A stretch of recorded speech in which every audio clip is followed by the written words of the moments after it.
for May the 8th, 2026, we talk about Saros, Diablo IV, Lord of Hatred, Trepang 2, and much more. Welcome to level 584.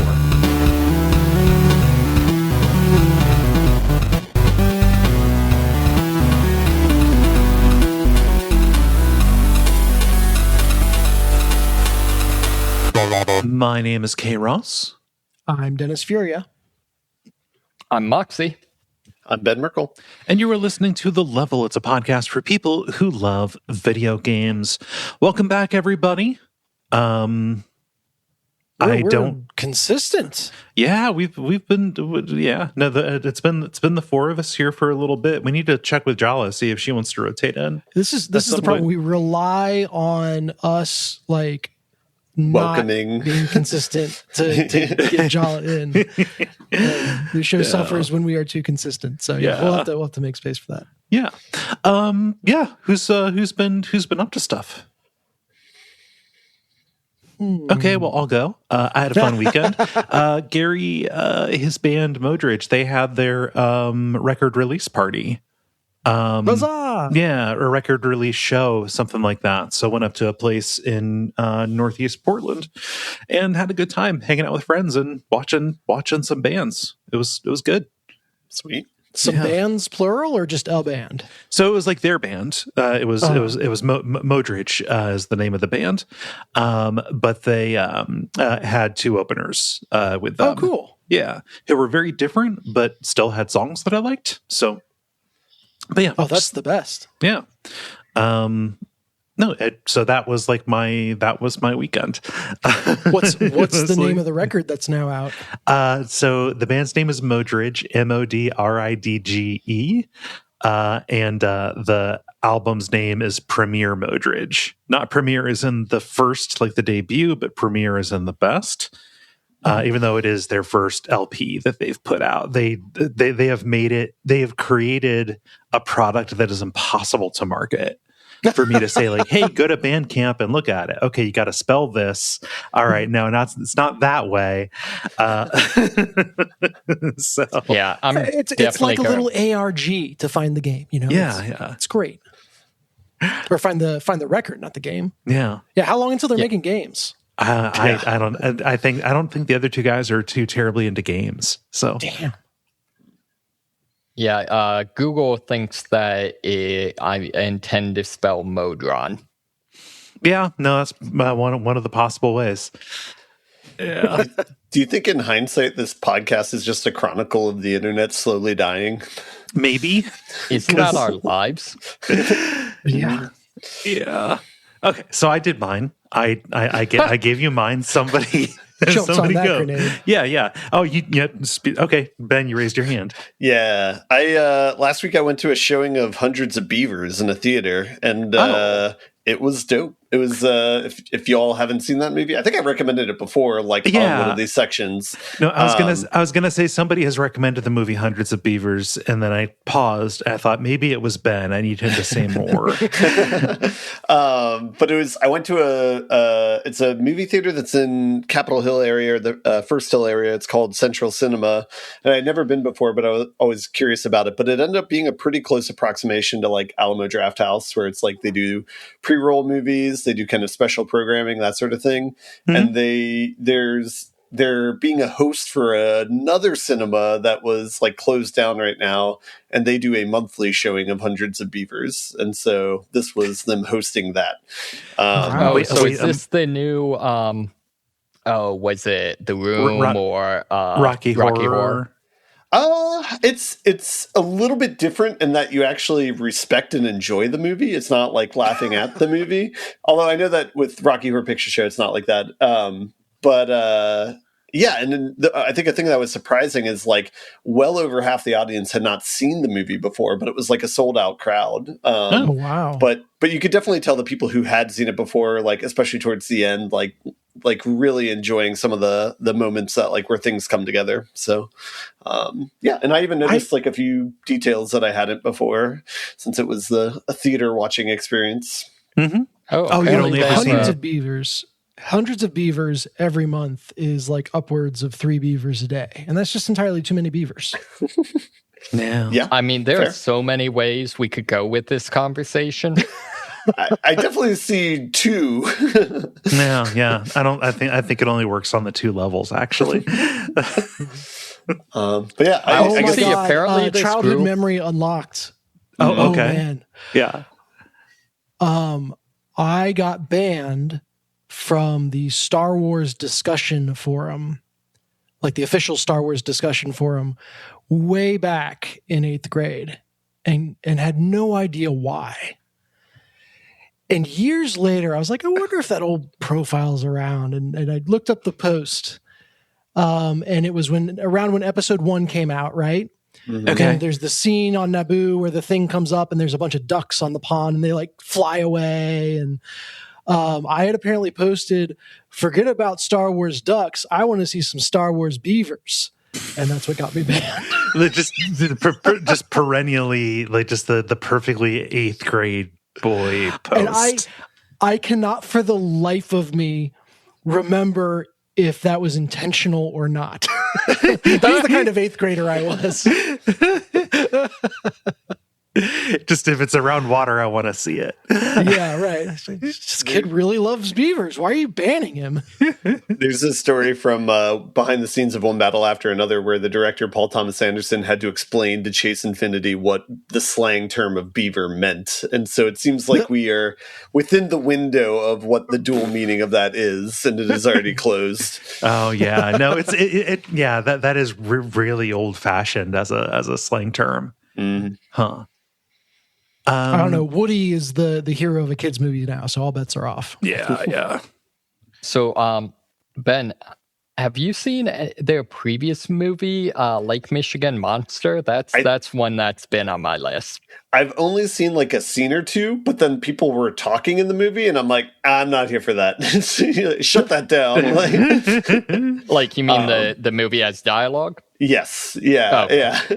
So I think it's tough because like watching it, I'm comparing it to Hundreds of Beavers, and it's probably a much more modest entry, I would guess. But I don't know. Yeah. Maybe I'll watch it sometime. That was just, I tried once and kind of bounced off of it. You were not looking for dialogue. Mm-hmm. Yeah. So that's like me when sometimes I'll play a game and the first time something speaks, I'm like, nope, sorry, not. Oh gosh. Moxie, how about you? Nada. Nothing? Nope. Caught up on sleep. Okay, that's good. Oh, Yeah, that's good. Yeah. all at once or in phases? I tend to do phases, actually. My sleep has been fucked up. Well, moving across the country will do that. Yeah, I mean, I'm past when that would be a viable explanation. I think it's just that I am doing more things late at night, like on weekends, and because that throws me off, that kind of boxcars into the week. So like I normally will wake up at like, I don't know, 8:00, not super early, but still enough time to have a day. And like now I'm like edging into like 9:30, getting a little close to 10 for my comfort. Whoa there. Getting crazy. Yeah. Still early for Portland. So I actually go the other way. I've recently started sleeping in, so now I'm getting up at 6:15 instead of 6. Okay. Yeah, no. It's getting ready for this. That's summer vacation vibes. You're luxuriating. Yeah. And Dennis, how about you? Yeah, I made a foray into the arts as well this week. We went downtown and saw the children's theater production of How to Train Your Dragon. Okay. And this is like, I think I have seen children's theater shows that are real 2-bit productions, like real rinky dink, like literal 2-year-olds or like fucking amateur nonsense. Good hearts, but they show up with a trunk and all the props come out of the trunk, and then they use the props in different ways for different parts of the story. And then, that's what I had in mind. And I didn't realize this is like the children's theater. Like these are This is the real deal. Are the actors children? No. This was adults, but it was theater for children. And like at the beginning, the person comes out and is like, "So who's here for the first time?" and explains theater etiquette and stuff like that. So just oriented. It's a little more accommodating if you got there are babies in the audience. So if someone starts making noise during the show, it's not the end of the world, right? But yeah, so a real high quality production, and it had a little bit of the Lion King feel, where like all the dragons were played by people wearing like giant puppets.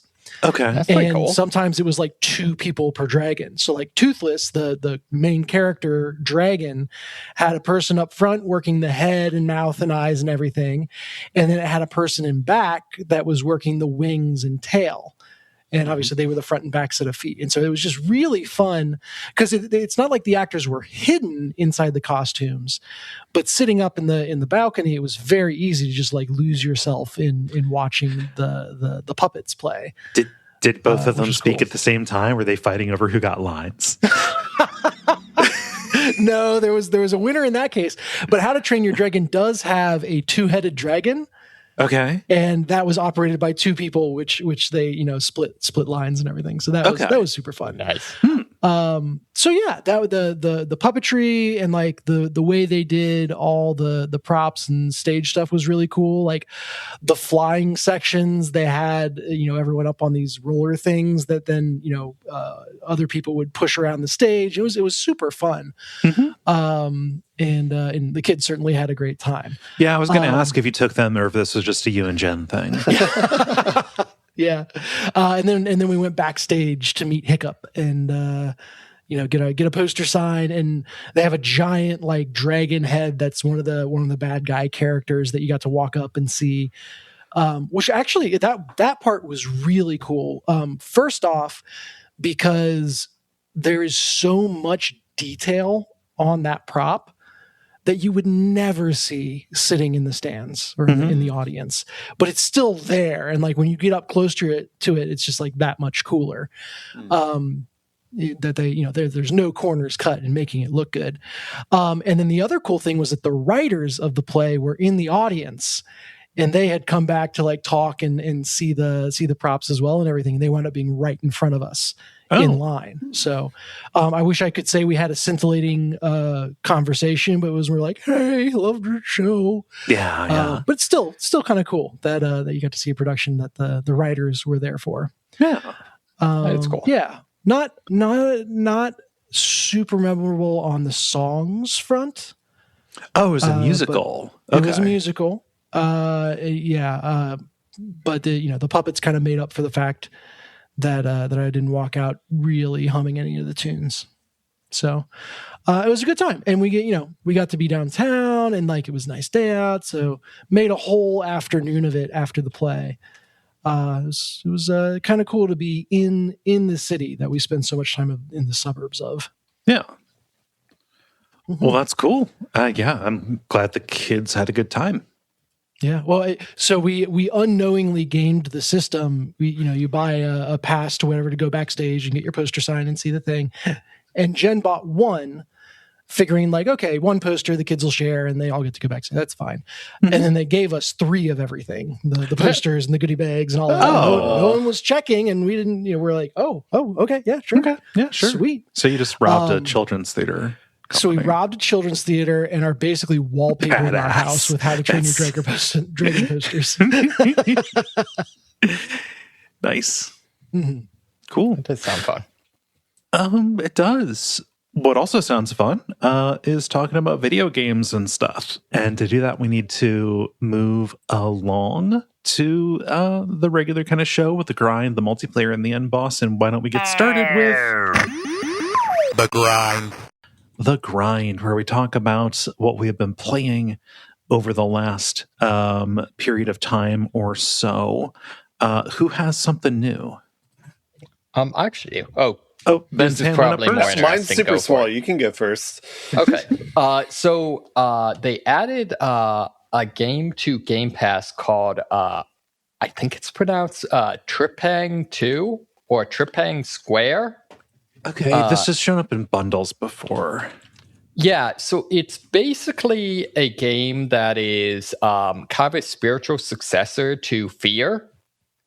So, highly cinematic, first-person shooter, lots of, very powerful weapons, lots of, limbs getting, ripped off and, bullet holes everywhere. You've got, slow motion, powers for bullet time, kind of that sort of thing. My understanding is that eventually it also incorporates some of Fear's supernatural elements, although I'm still partway through the first stage and that hasn't come up. The game, though does seem to have some sort of at least conspiracy thing going on, because you start out as a prisoner in some sort of weird black site before you find your way out. Mm-hmm. The other thing it keeps from the Fear games is the enemies are very active. So, they'll flank you, do covering fire, stuff like that, but are also extremely talkative. So they will tell you whatever they are about to do. Very kind of them. Similarly, every enemy's gun has a laser sight on it. So, so it's very much, and I guess I should say one of the differences from Fear is that this game actually has a fairly developed stealth system.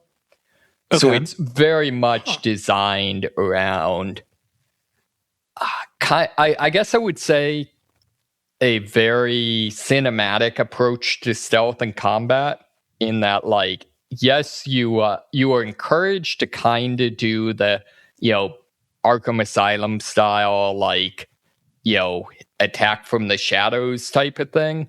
But then once that happens, it switches pretty much straight into somewhere between bullet time Matrix stuff and the raid. Mm-hmm. It's stealth as a launching pad versus the entire game. Exactly, 100%. So yeah, I haven't made it very far, so I don't have a ton to talk about yet. The one other kind of fun nugget is that Tripang, or however it's pronounced in the name, apparently means sea cucumber. What? Apparently, the team's first game was some sort of side-scrolling game where you play as a cutesy little sea cucumber. And then they participated in a game jam where they started this game and just used, basically Sea Cucumber 2 as a placeholder name. Okay, and then just kept it. It just stuck. All right. Yep. They saw Darkest Dungeon 2 and were like, "Hold my beer." Yeah, I'm not sure. Like I said, there's some weird stuff. Your character clearly has some superpowers, and there's some suggestion of government black sites, maybe experimentation, that sort of thing. And apparently, a Tripang sea cucumber is explicitly known for its defense mechanism is somehow shoot like threads. It's like its intestines. It just exactly. Oh. So I think there might be some implication that eventually the game might go a little bit of body horror style, but I don't know for sure. Yeah. No, there's a whole bit in one of the Jackass movies. Maybe it's from the show. I don't know, where they go scuba diving and they pick up sea cucumbers and they hold them next to their junk, and it looks like they're jacking off, and the white threads come out the end, and it's waving. Yeah. Oh my god! If I wound up with my intestines on the outside every time I had sex. I don't think it's a sex thing. I thought that's what you said. It's a defense mechanism. Yeah. Oh, excuse me. Yeah. Which, I mean, maybe that happens in sex. I don't know. Well, if we're talking about pretending to jork it, then its intestines coming out. Yeah. The other thought is it might be a reference to was it trip hanging or whatever, where you draw a hole in your head. Yeah. Oh. So it's funny. We did the WAF episode on fear last October, and we were talking about like, oh, you don't see a lot of games like this, since, and you just don't see a lot of like first person shooter single player campaigns, or just campaign based first person shooter, corridor kind of things. Like a lot of the indie movement with first person shooters is like boomer shooter kind of stuff. Like it hasn't like caught up to where that's at, but I guess it has. I guess we were, like we usually do, talking shit out of our asses. So you kind of opened a can of worms because I've actually been looking at this, and if Steam is to be believed, in the last like 6 years, there's in terms of like campaign based games that are first person shooters that are not boomer shooters, there's basically this, Borderlands, Far Cry, and literally nothing else. Oh god. Bleak. Yep. Yeah. Like what was it Ben said? This is just a chronicle of the collapse of the internet. But Trepang 2. Yeah. Now the question is, if there's a Trepang 3, what genre will it be? I don't know. That's a hard one. I was going to go with the obvious joke answer, which I don't actually think is a funny joke, and also it's just overused. But I was going to say dating sim visual novel, but that's hacky, so I'm not going to say it. I'm just going to publicly flagellate myself for having that be my first instinct.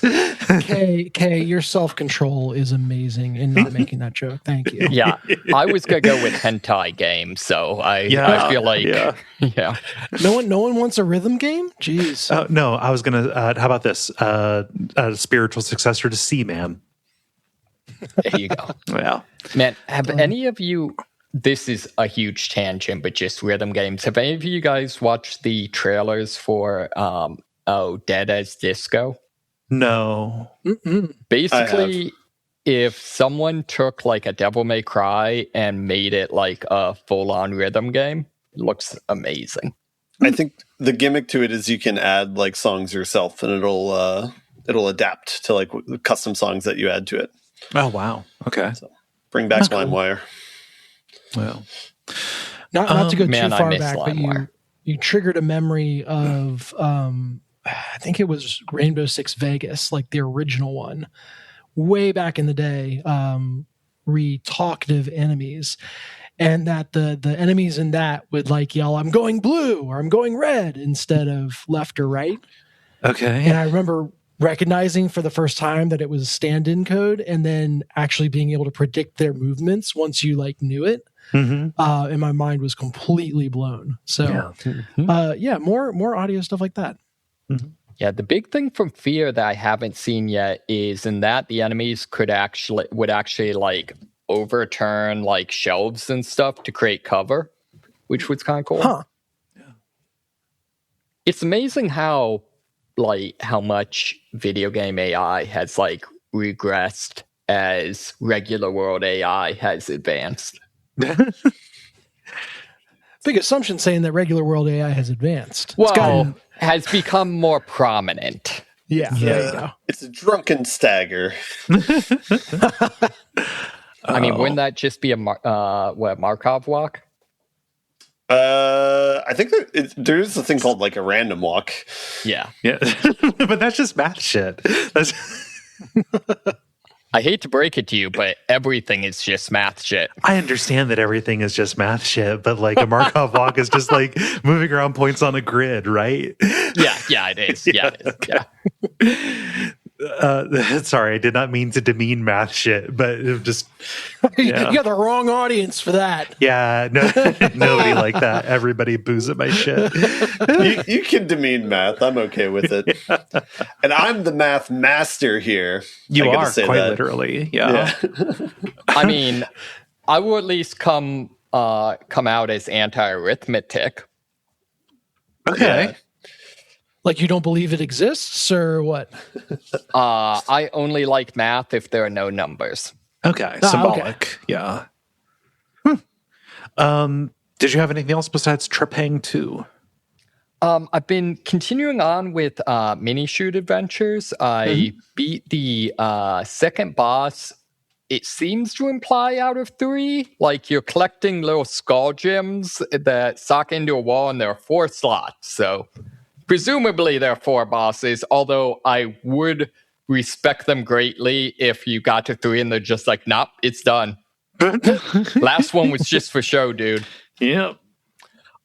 He got away. He's long gone. You fucked up. It's like, screw this. I saw what happened to the first 3 dudes.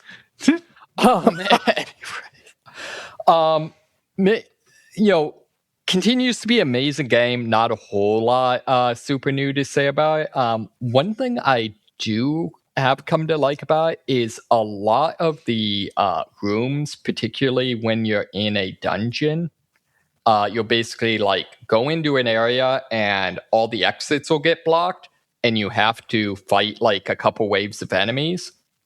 And one, it's cool because they tend to do with that either like themes, so it'll be like progressively harder versions of the same enemies, or they'll do kind of like stunt battles, so it'll be like, an enemy that is dramatic, that was from like a couple dungeons ago, so it's super weak, but it'll be like 30 of them. Things like that. And then the other thing that's kind of fun is like once you beat that, that's not something that resets when you die. So, in effect, by the time you're done with a dungeon, like there are some respawning enemies, but for the most part, you can just kind of skate through it. Which works a lot better when your game is, super fast-paced bullet shooter. Yeah, you're not just fighting the same rinky-dink stuff the whole time. Yeah. I guess maybe that's like, I don't know, do we now pop up and say like Dark Souls 2 did it first or whatever? But I don't know. I'm not going to say who did anything first. I don't think that Dark Souls has the patent on non-responding enemies. Oh yeah, because they're not Nintendo, so. Well, okay. They're not the president of non-responding enemies. They just did it in a controversial entry of their series, and a choice that I actually like quite a bit. So, yeah. Cool. So Trepang 2 and Minishoot Adventures. Let's see, Ben, since you raised your hand, I'm going to go to you next. Yeah, I just got a small one that I have no business talking any depth about, but I'll bring it up because it's probably going to be what I'm going to talk about in the next few weeks. I started playing. Yeah. Saros. Yeah. Okay. Did you see my PlayStation activity, or did you just know this intuitively? No. I know that you liked Returnal, and it's a new game, and you tend to hop on new games. So yeah. So I've only played like about an hour of this. I've only gotten, I think, 2 deaths maybe and restarts. So you already described kind of the bulk of this is a sequel to Returnal. The gameplay seems awfully similar on first blush, which I'm okay with. I was going to ask, derogatory or non-derogatory? No. Well, it depends on the eyes of the beholder, I suppose. But there's definitely a fresh coat of paint on this, though. It's but gameplay mechanics wise, it does seem to be doing the same thing. So the premise is you wake up, you don't know what's going on. You just know that the game starts with like showing like kind of like a computer console, like Alien style, like retro, and talking about different expeditions of people being sent to this planet. And it's basically like showing like kind of establishing like the sci-fi world of it, where it's like Expedition 1 goes for recon to see if this planet's like worth anything or not. Expedition 2 goes to like start mining it. Expedition 3 starts to go like colonizing it and like building up the infrastructure. And then Expedition 4 is like trying to figure out what's wrong. It's an emergency crew sent to figure out like, oh, why are they not communicating with us anymore? And so you are as part of the Expedition 4. You're just kind of set down on a planet. You have team members. You have a memory issue, as so many games have, where you don't remember kind of what's happened since you've landed on this planet. You just know that some of your team members are starting to go insane, and you know that you are going on runs and dying and coming back, and they don't what's happening in your memory and their memory is not the same thing. Okay. And so like they don't like things that take a long time for you will be like an instant for them, and kind of vice versa, it looks like. And the planet that you're on is one where there's an eclipse happening like very frequently, and you can see it in the sky like at the start of every run, and it's like very prominently put in the skybox. But basically when the eclipse starts happening, like people start going crazy and bad things happened. But gameplay wise, this is like already showing that it's like almost a copy of Returnal so far, at least the beats of that game and the opening. Yeah. So like fast-paced third-person shooter bullet hell stuff. Yes. Yeah. Yes. So it's like, but even like you start going through a map and they eventually throw like a really hard boss at you, and it's like, okay, I'm probably not going to be able to beat this boss like on my first try, and you die to it, and then that seems to be intentional, a part of the story of like kind of tutorializing you of like how the game works. Pretty early on, there's a communication with one of your team members that says like, oh, the planet, like it has a weird memory, like the places are shifting around, like establishing that the map's like not randomly generated, but it's like the rooms are randomly stitched together that you're going through on a run, which is the same thing in Returnal. The differences, or the things that have been elaborated on so far, is instead of, there's like a melee attack in Returnal, and then you have like a dash you can kind of do in any direction. They still have the dash, but what they elaborated on is the melee attack brings up a shield that like completely encloses you and basically has like a health meter that'll tick down as things hit you.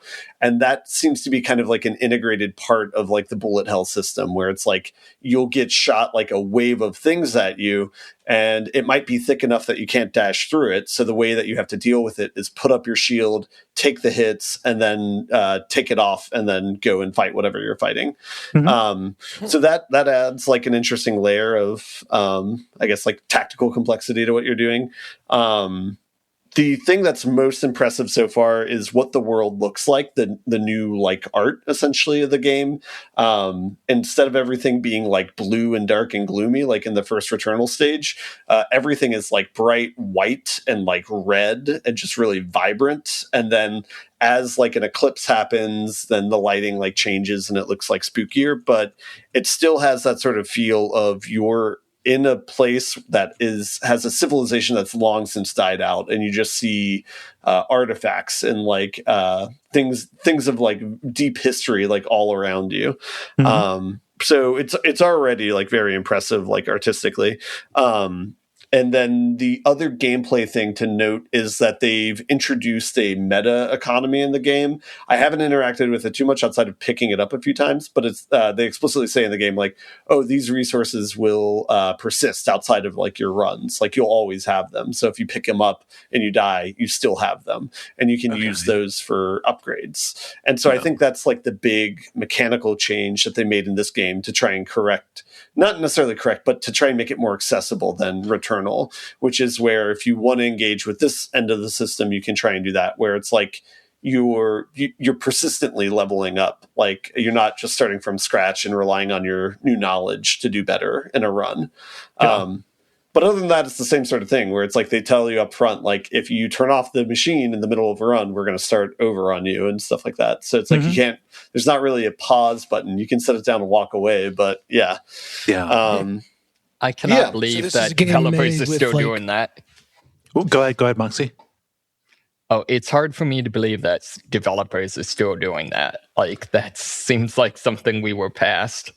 Yeah, I definitely wouldn't want everyone to do that. I can understand why they do it in this sort of game, since that's kind of what they're selling you, is like this is like the experience that you're gonna have. I agree. There could be maybe ways that they try and do like a save system to make it so that you can actually like put it down and come back to it. But I assume there's some reason that, you know, they don't want you to do that, or maybe it's too hard to like serialize everything, but no idea.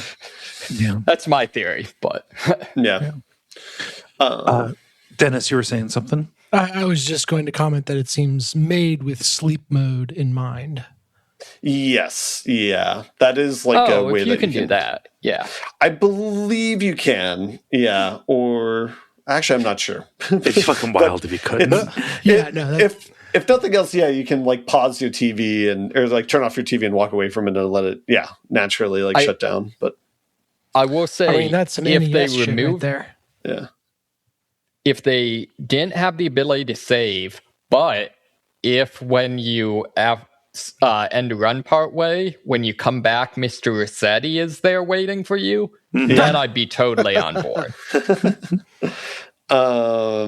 Yeah, I guess the other thing that I've noticed too is like in a given map, you can kind of already see the layers of accessibility of what you can do in a map, where it's like, oh, like here's a key that you can get like from this one resource, and there's a resource right next to it, but it's like, oh, you can't get that one yet. Like that's a different color. Like you don't have the tech to unlock that. But I think, okay, probably 5 or 10 hours from now, I'll be able to get that. Or it's like there's a ledge out of reach with my current movement, and it's like, all right, I can't get there, but it's clearly a door there, so I'll see you in like 10 or 20 hours. So it definitely seems like the same sort of thing is being set up.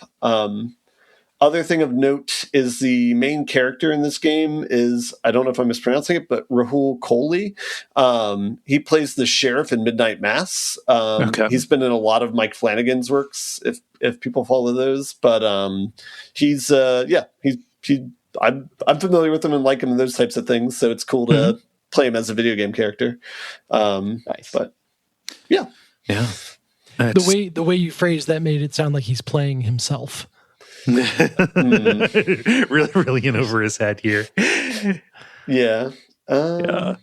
think that's most of my thoughts so far, but I'm not so deep in it, so I don't really know.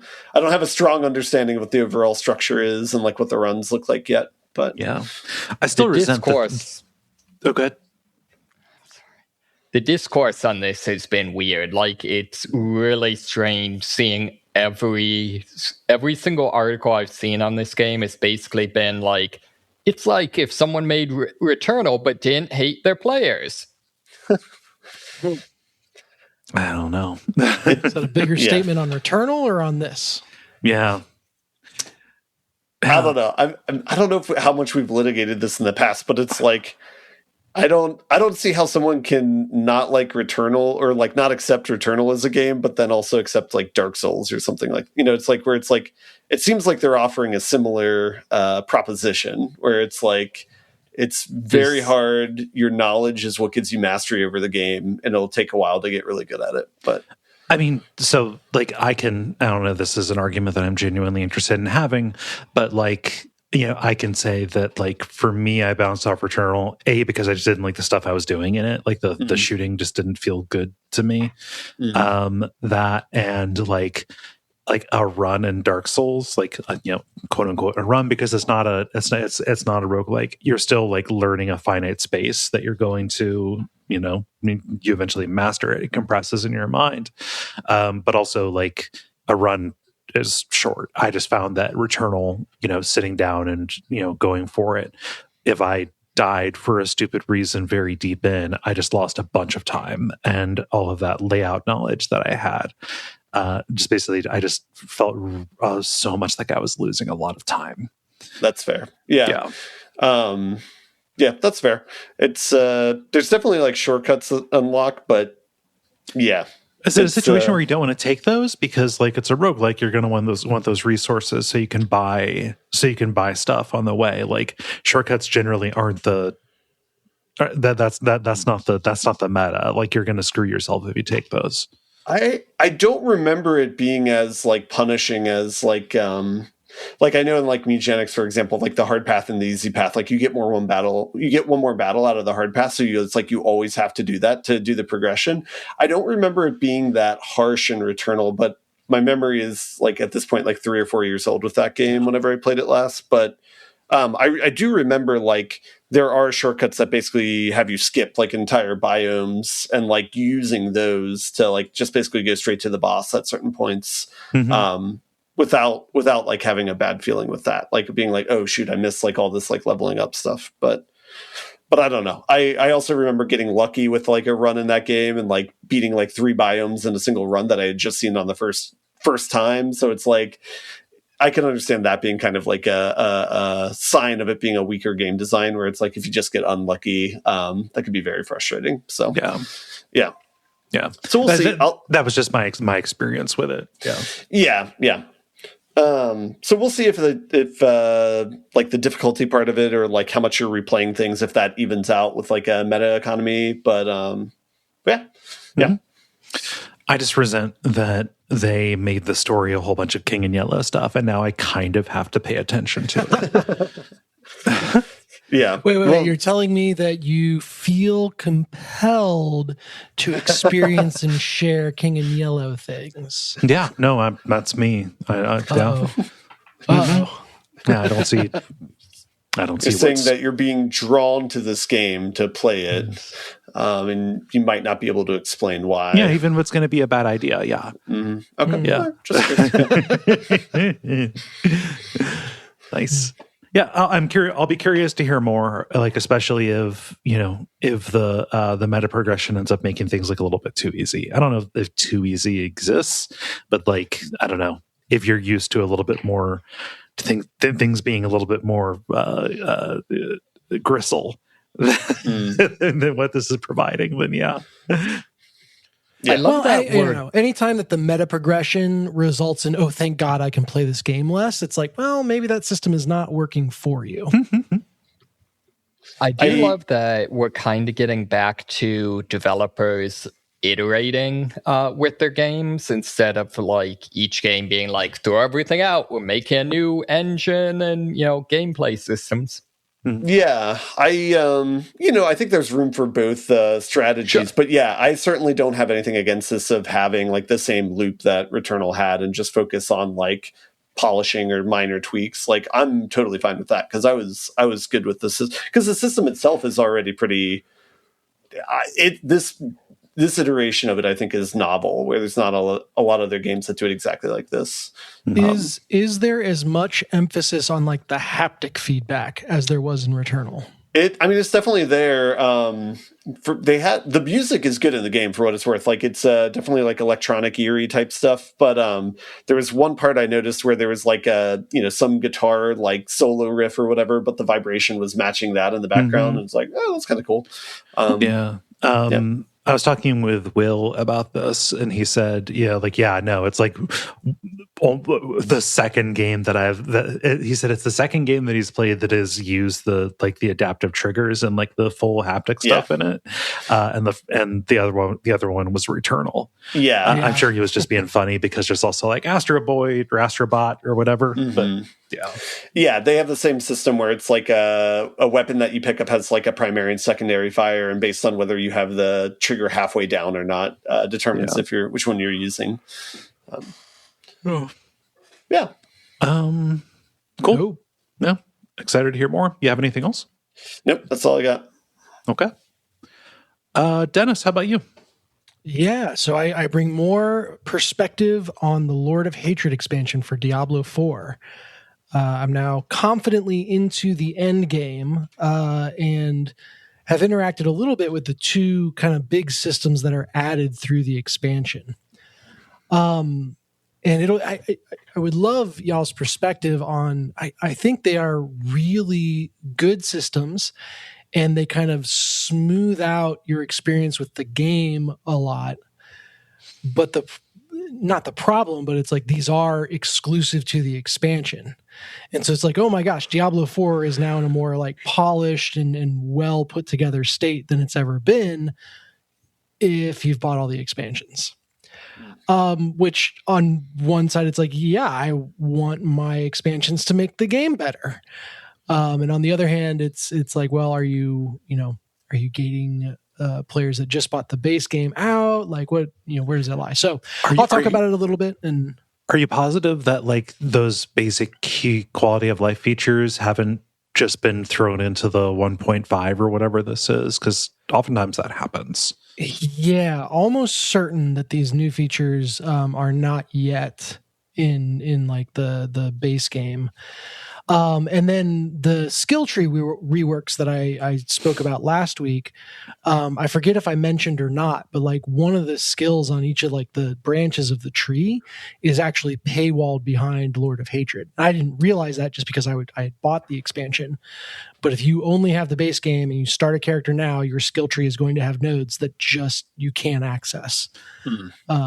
Will they still appear to you? Like, will it be a prompt and say like, we'll take you to the Steam store page for it?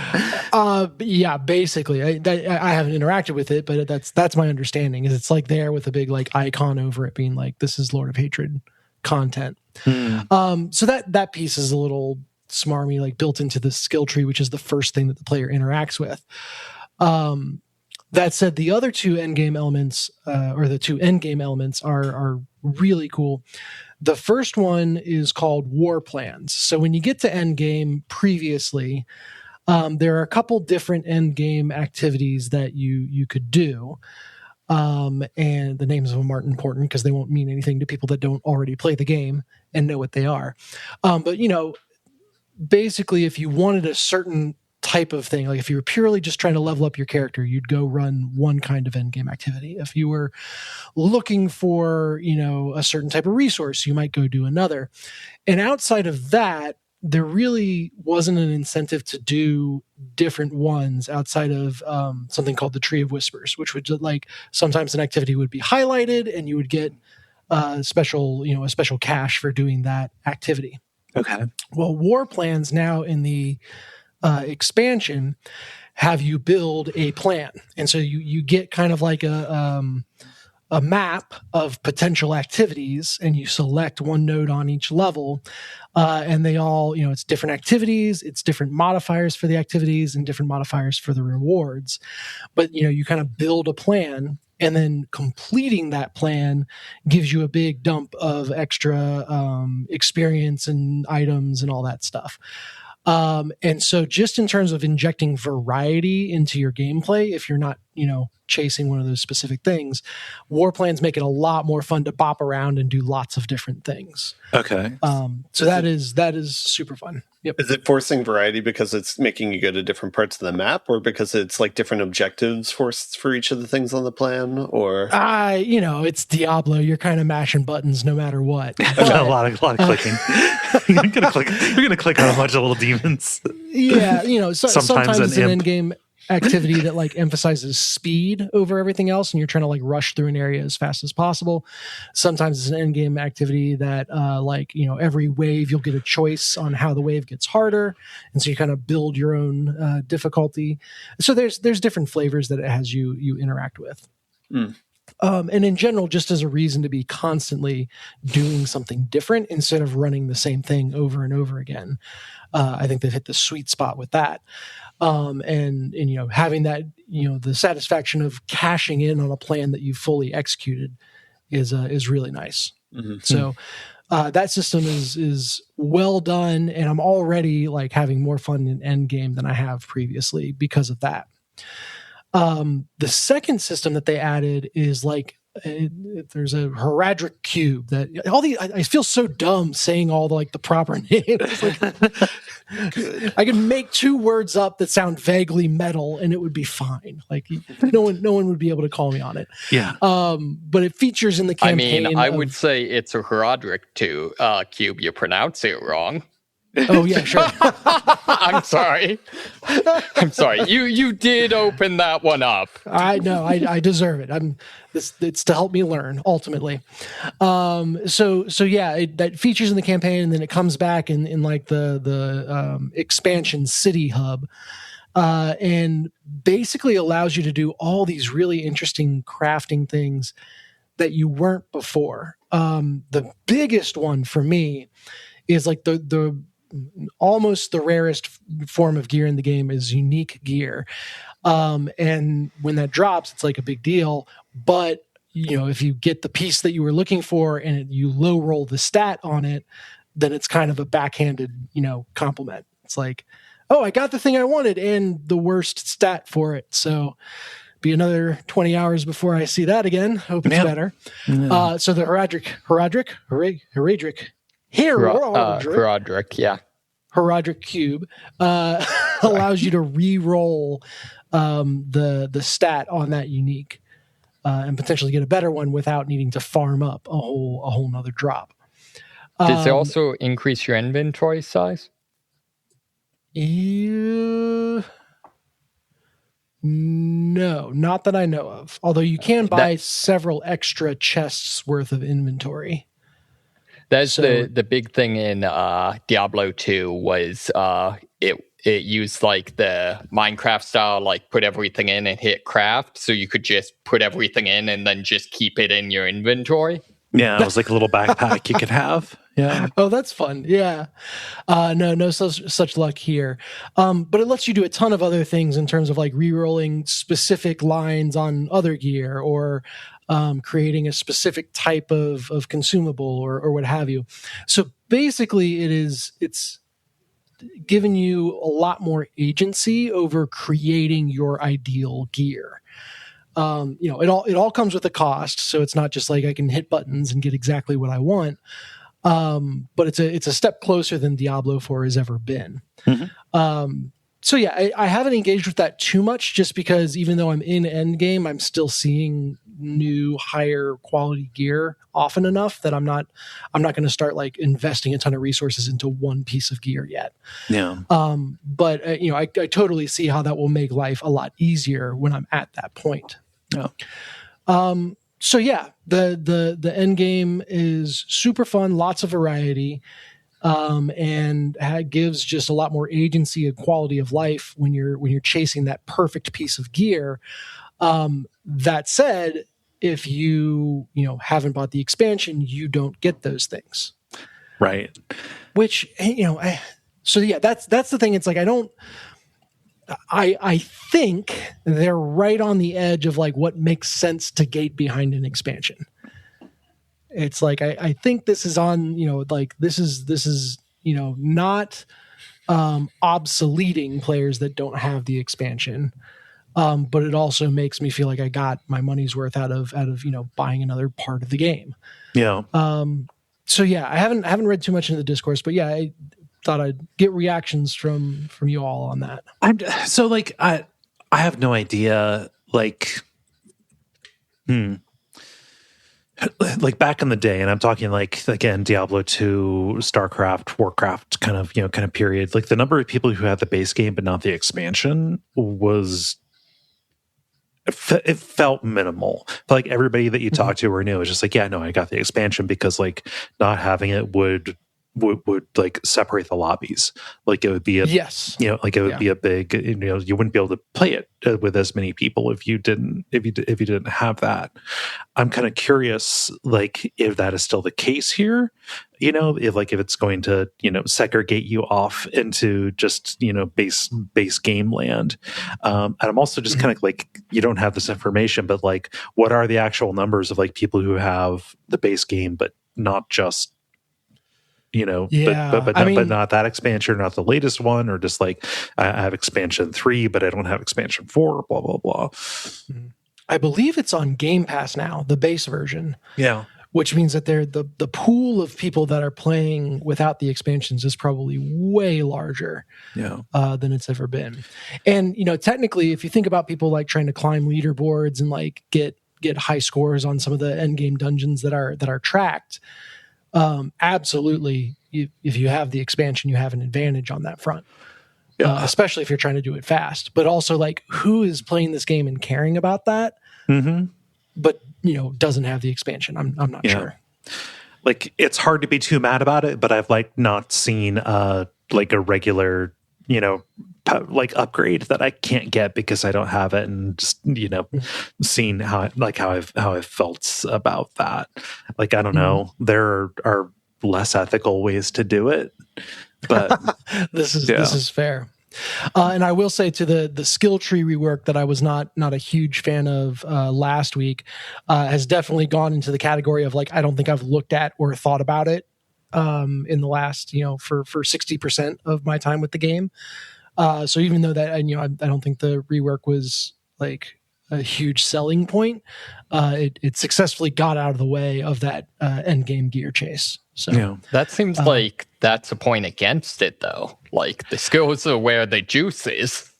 and certainly for like first impressions with the game for someone new, I would be disappointed if I got the skill tree that I've got now versus getting the one I had before. Like I said, as someone who's jumping into the end game now, there's more important stuff to worry about. But yeah, so excuse me, I think they've done a good job making the expansion worth it. And jury's out on if it's going to be detrimental for just kind of the regular players. But I'm having fun mashing buttons in Diablo 4. That's good because it's like we said, it's Diablo. You're going to be doing that. Yeah. I can successfully do the thing the game is about doing. That's really all I've got this week. Okay. Got some of the typical stuff, but no great shakes there. So Okay. Diablo 4 it is. Yeah.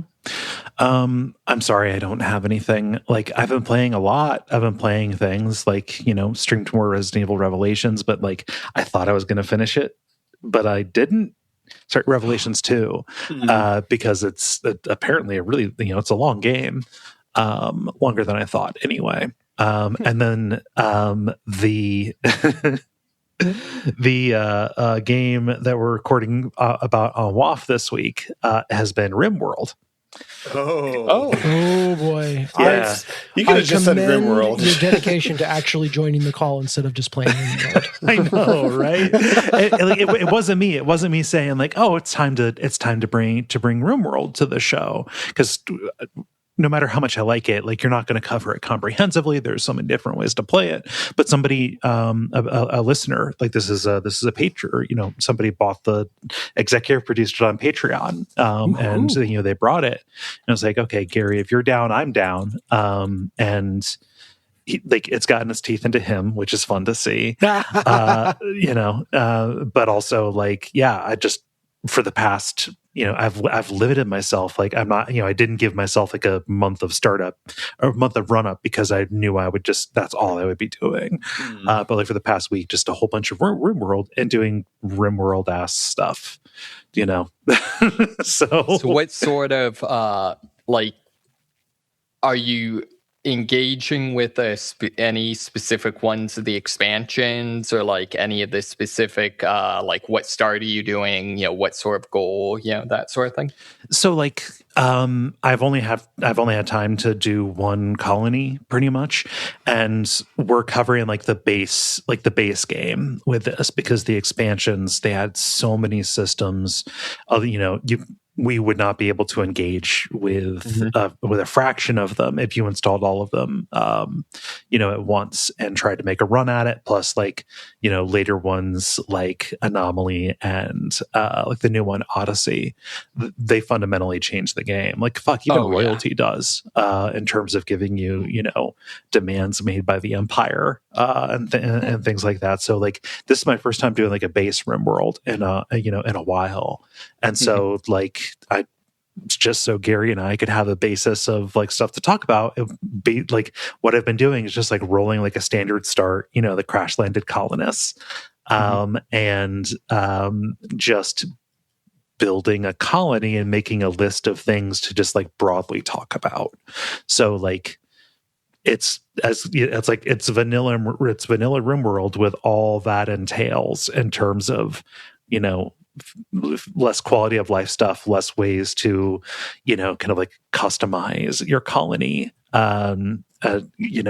Still a lot of room for cruelty. Not that I do a lot of that anyway in the game, but like, not as much as you would get if you're like in full on, biotech.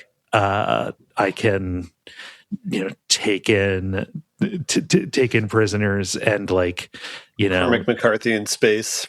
Yeah, do that, or just like, you can just have blood boys. You can just have capture people and keep them, like roughly sedated and like implant like eternal life genes into them, and just like use them as a way to harvest blood like blood components to sell. A horseshoe crab of a person. Yeah, exactly. Just set them up and milk them. So like not getting into like all of that stuff, but just like just building a colony and trying to like remember what the ratios are for how big these rooms need to be, how close they need to be to other things, and like how many squares of crops do I need to to satisfy this number of colonists and things like that. So like it's all just like kind of like basic stuff, but like just trying to like remember the specifics so I can talk about them. Yeah. Fair enough. Yeah. Are you playing, where'd they go? Are you playing with Cassandra Classic, Phoebe Chillax, or Randy Random as your storyteller? Phoebe Chillax, just because like I said, I'm trying to explore enough of the mechanics, and if I'm dealing with constant raids, my colony is not growing. Is like the AI storyteller personified in the game, or is it just like that's a cutesy way to pick your? It's a cutesy way. So like the classic one, I don't remember the names because I think it's kind of silly. But the classic one like pretty consistently hits you with raids and events. The random one is like literally like there's no like limiter. You could have them back to back to back, or there could be months in between. I know, Cassandra, the two big things are there's like hard minimum periods of time that have to last between major disasters, and the strength of attacks is proportionate to how much wealth you have. That's always the case. It just that like the proportion of the strength of attacks, like how much that scales up based on the wealth of your colony is more aggressive based on the actual difficulty level, not the storyteller. So like you select basically how far apart do I want these events to be that I have to deal with, and then like the difficulty level determines how everything scales. Makes sense. Yeah.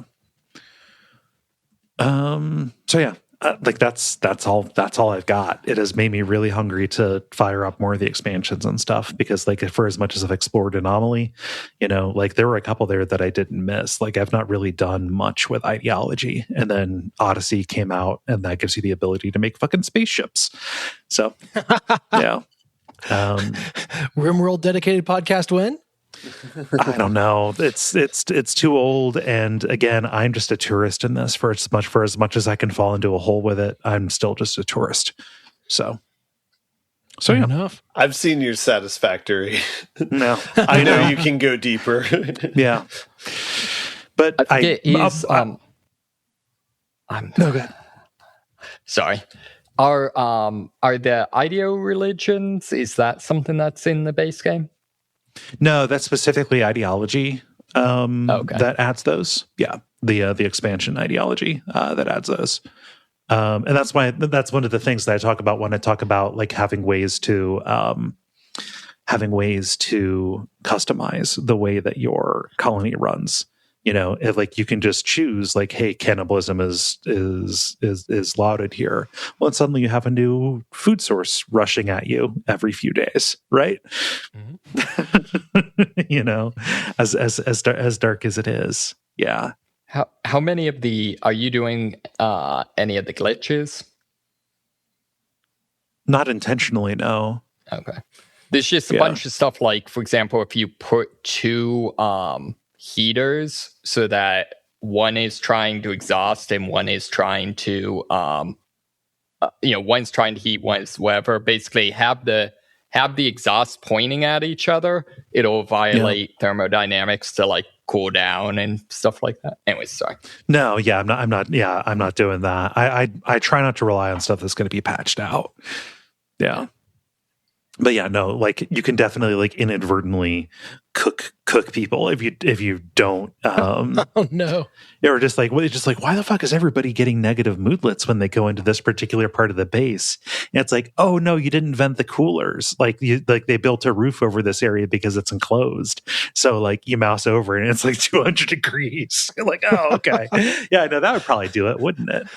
Chatter, that's actually one of the things I like about it is that it's one of the few games I've seen that has represented the fact that like a lot of the dangers of incendiary weapons is not you getting burnt, it's you basically dying from heat. Yeah.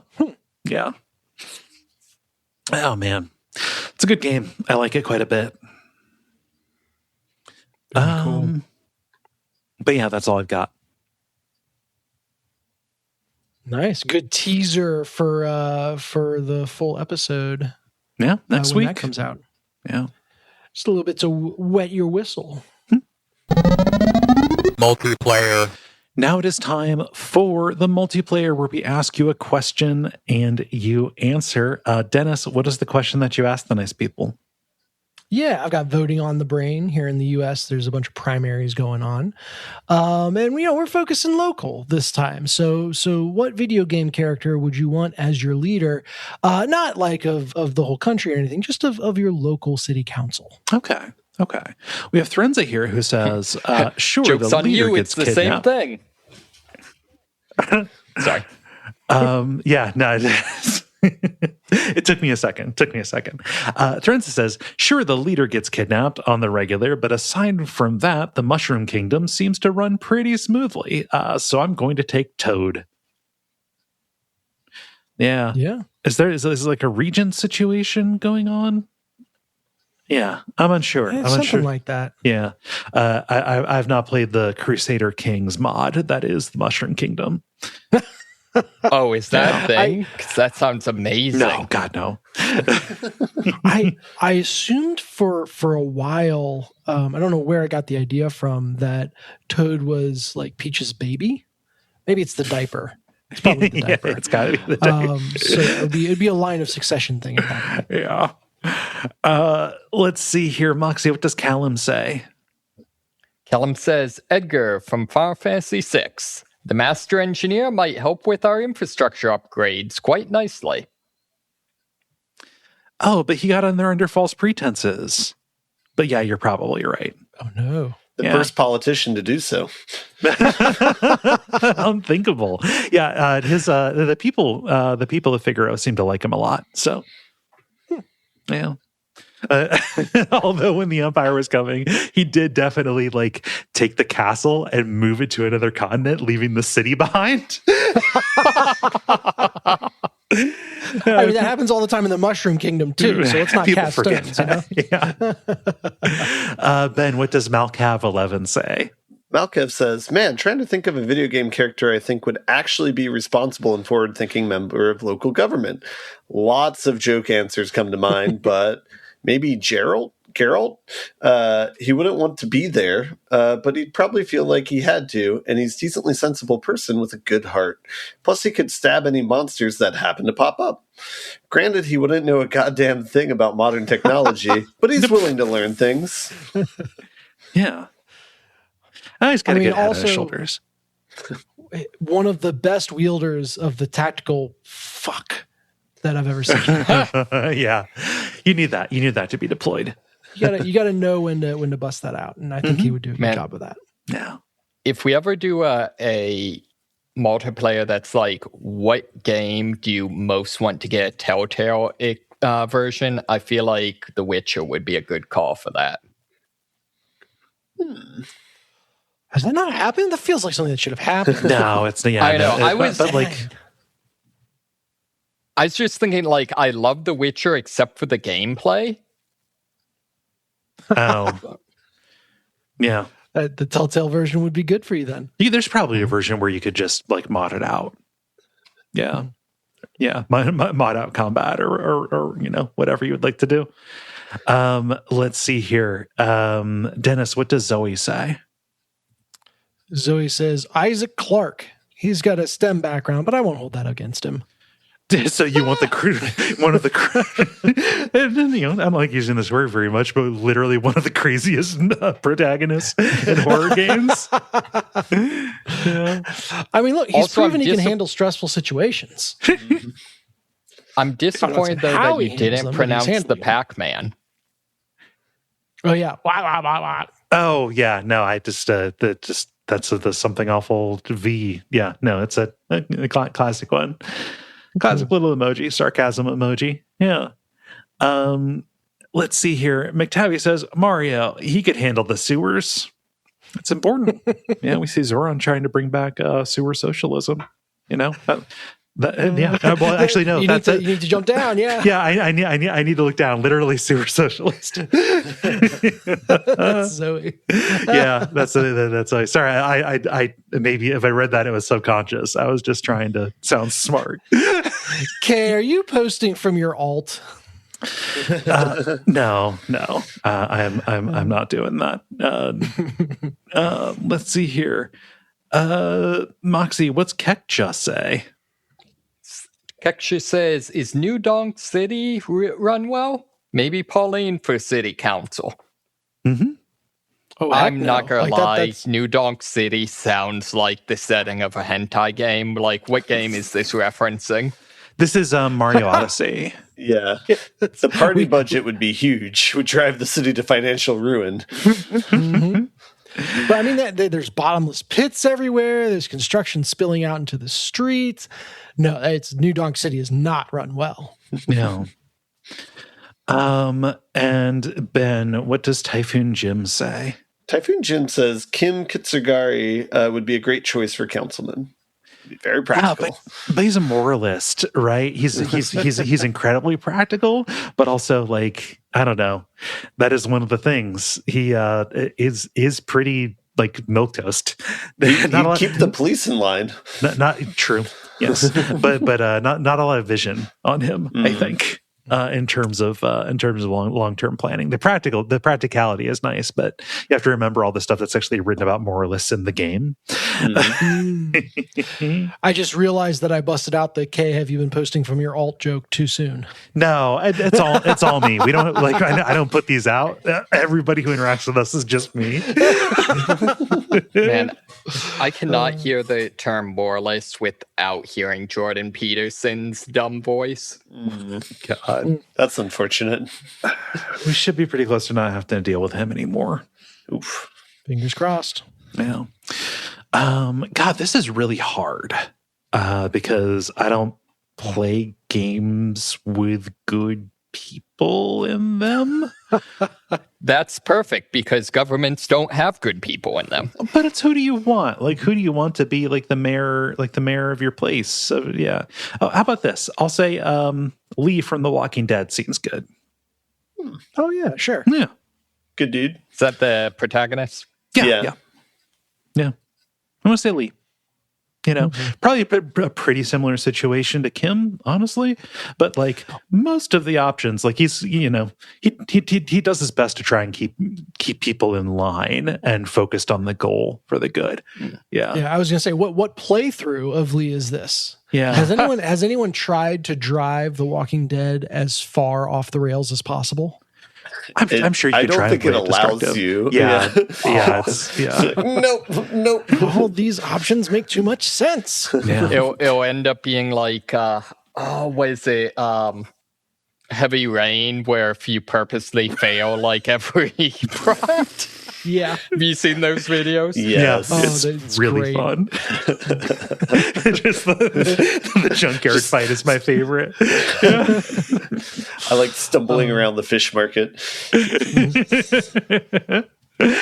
Ben, how about you? I was going to say Elizabeth from BioShock Infinite, because you could kind of prototype any sort of city planning you need, where it's like, should we replace this building with another one? Let me pull that in from the future. Like, that looks good. Let's do that. Uh-huh. You could do something similar to that with Siri from Witcher as well. Oh, yeah. Yeah. So to segue off of that, I've got a couple, but one of the big ones would definitely be Daisy Fitzroy from BioShock Infinite. Okay. I'm not gonna go into any more detail, but Yeah. The other one that I feel like would be surprisingly good would be what's the dude's the protagonist from Yakuza? Oh, Kiryu. Kiryu would be good. He seems pretty civic minded. He does a lot of jobs. Yeah. The one I'm surprised no one said though is Isabelle from Animal Crossing. Well, I haven't gone yet. Thank you very much. Yeah. No, sorry. come on. I did have that one in mind. Well, that's what you posted. That's what that's the post. Oh, Yeah, I that's- did the voting booth island from Animal Crossing. Yeah. So yeah, I'll go with Isabelle. Okay. Especially if you get I Doom don't know, Guy as like vice mayor. Would Mr. Rossetti be a better choice because we know that he doesn't tolerate corruption? No, I'm sick and tired of politicians scolding me. You know, as a leftist trans woman. So a little sick of that vibe. Fair enough. Yeah. Wait, I didn't mean to force the Isabel answer on you. Did you have another one? No, legit. That was the one on my mind. So. Okay. Yeah.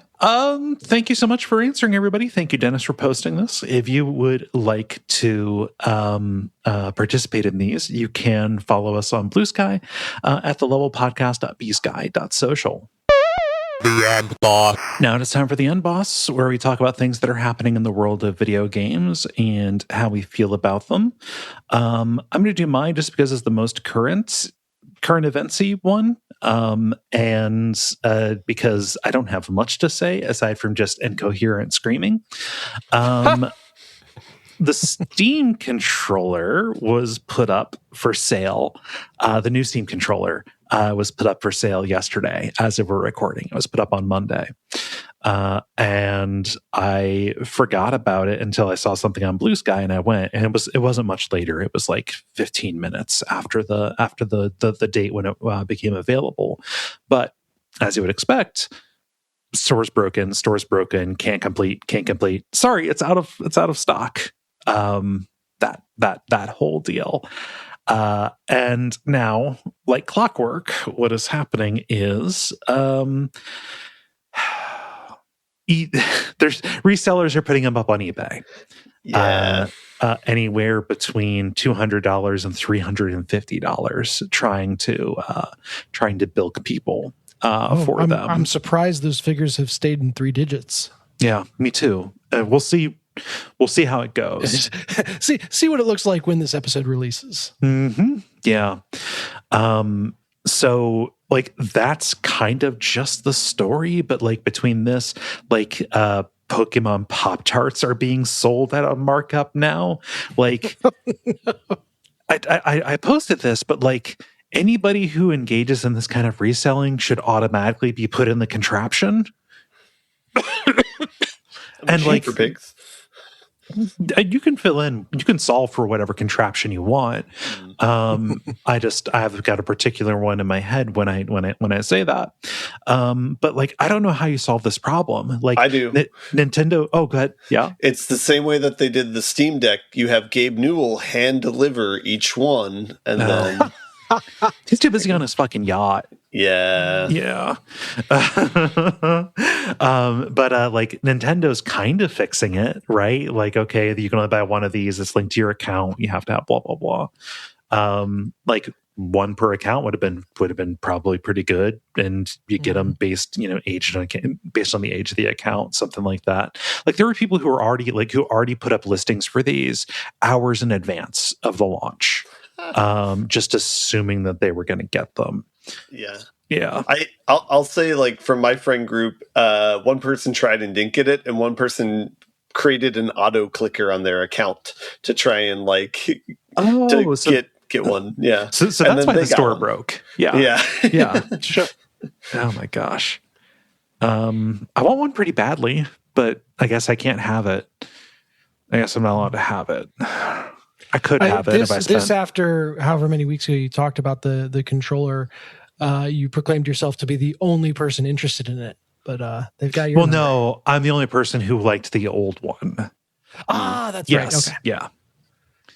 Dang. Oh, Ben, what's happening in the ever lengthening saga of Subnautica 2? Oh, this is actually like decently good news for a change. Okay. So that's fun. They announced a release date for the early access, and it's going to be May 14th. So this appears next week. Yeah. Okay. So this appears to be a new trend in indie gaming space where it's just like, surprise, our game is ready. You're going to play it. In this case, it's a little bit different since it's early access and not final release. But of note is the article, at least linked, is talking about how another game moved their release schedule now to be accommodate for this. I believe it's a game called Outbound, which is like a cozy base building game. Had the same release date as May 14th. So they're like, well, we're going to move this up 3 days so that people will actually play this and not ruin everything for us from a business point of view. So. Outbound. That one looks good, actually. It's like the RV van life base builder kind of game. Yeah. So it's interesting that this trend happening more and more, where it's like a game announces a release date and everyone's shuffling their things aside of it to try and not lose money on what their investment is. So. Oh, I wouldn't want to. If I was making anything like base building, I wouldn't have bumped up 3 days. I would have bumped back like a month. Yeah. I don't know what their financials are, but yeah. Oh well. I'm curious about it, but I need to hear from other people what the early access is like, right? Yeah, so I might wait for full release. Launch at the same time, and then Steam will do the automatically generated bundles and put you together. Mm-hmm. There's your win. Let's see. We've got 2 stories here. Moxie, what is this Resident Evil thing? Yeah, so this is mostly a cool thing exists. Someone has made a Resident Evil Survive, notably not the same as Resident Evil Survivor. That's very different. Yeah. Yes. So this is a side-scrolling beat-em-up where you play as various Resident Evil characters.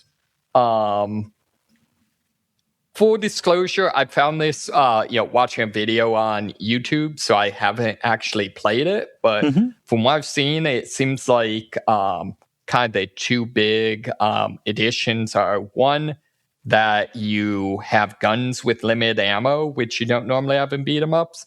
And second, that, kind of the gameplay changes a lot when you have enemies that aren't particularly active, but can take a crap ton of hits. Okay. So yeah, but I mean, mostly just, hey, kind of cool to see a fan did a thing. Yeah. Oh, this looks, I'm seeing like a Barry. Somebody's playing as Barry. I see a Wesker here. I'm curious about this. This might be like a one-night stream kind of deal. Before it gets like shop guy looking good. The shop guy is fun. Yeah.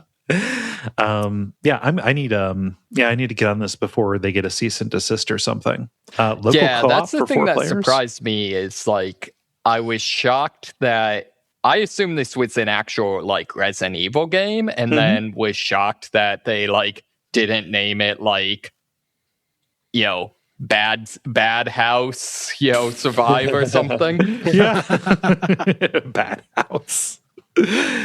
No, it looks neat. Thank you for bringing it to my attention. And then finally here, Dennis, what did some Maniacs do? Some Maniac arcade people.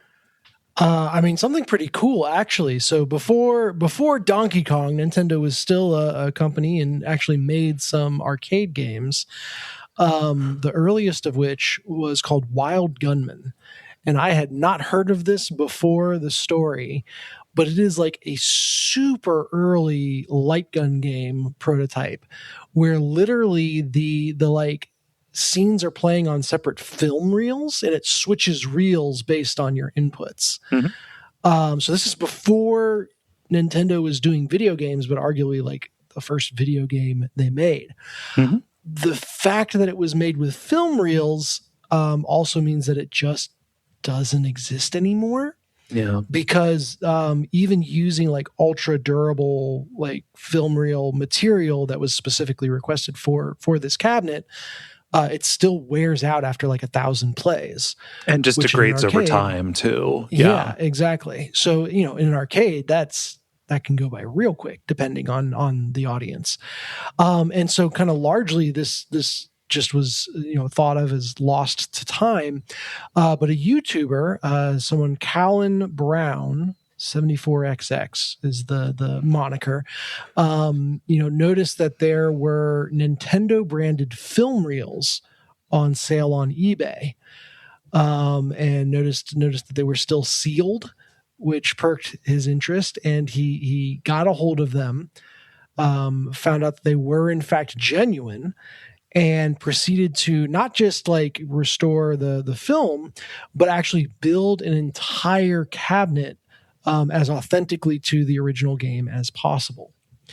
So he has also captured the film and put it in a format that will not wear out over time, thankfully. But just really a really cool and high effort way to bring a lost piece of video game history back to life.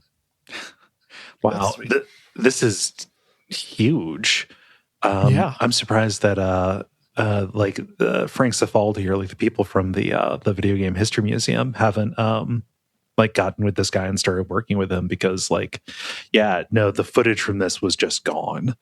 I'm surprised Nintendo hasn't gotten to him yet. Well, we were talking about cease and desist just before, and we'll see. Well, I mean, I would want to play nice with this guy because, I don't know. Nintendo, do you still have the copies of it? You're holding on to a very delicate piece of the company's history with this. Yeah. Mm-hmm. The cabinet looks really cool too. Oh, go ahead. Yeah, the actual video is hilarious. Just like prime live action game. Oh yeah. Moments. Mm-hmm. Very imbued with the 70s. Shit, I can't wait till this will probably pop up in Portland. It'll probably pop up like at a retro games expo or something like that. Part of the reason I bring up Frank Cifaldi and that and the history museum is because they have like a traveling exhibit kind of thing, and it'd be really neat to see this, especially if it's durable. Mm-hmm. Yeah, I just love that all the it's a cowboy themed game, and all the people look like they're just wearing regular ass clothes, and someone gave them a leather vest with tassels. Like, this makes you a cowboy. Yeah, close enough. All right, let's go. You're a cowboy now. You're a cowboy now. Yeah. Sweet. Well, that is good news. 3 pieces of good news here. This time we bucked the trends. How does everybody feel about buttoning it up?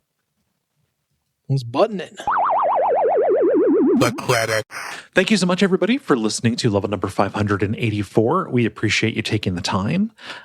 You know what to do if you want to help us out. You can go to patreon.com/Duckfeed.tv. You can leave comments on these episodes. You can leave ratings or reviews.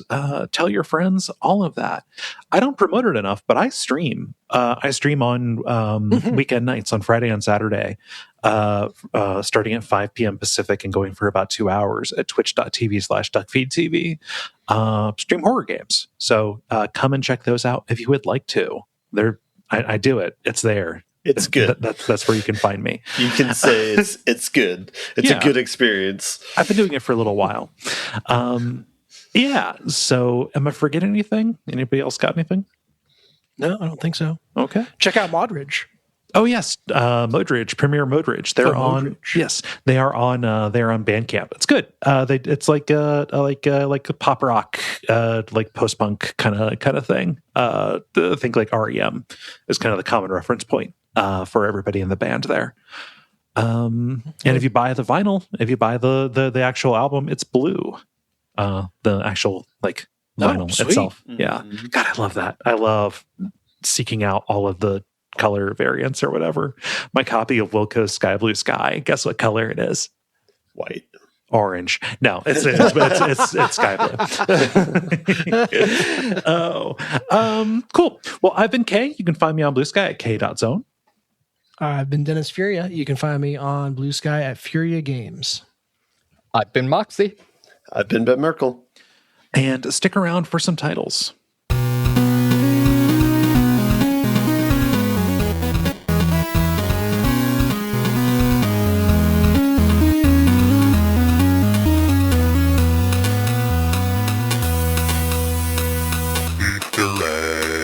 I have one. I have a Dennis one.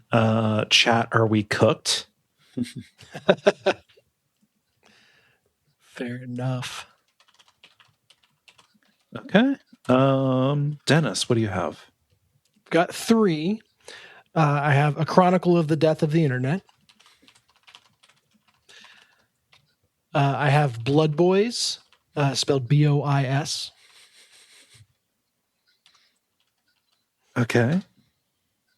And then a late entry, I have You're a Cowboy Now.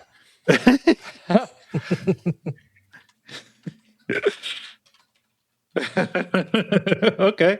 Let's see, Moxie, what do you have? I didn't have anything. Okay. Ben, how about you?